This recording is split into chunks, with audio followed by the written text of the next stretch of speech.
transparent surfaces.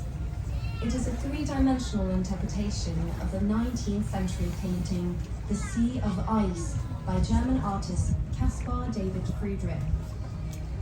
The MUNCH Museum by the Oslo's waterfront in Søringa is the world's largest museum dedicated to Edvard Munch's life and art, including their iconic painting, The Scream.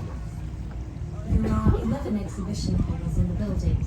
Munch's art, together with works by famous Norwegian and international contemporary artists, is displayed at permanent and temporary exhibitions. In addition, you can attend concerts,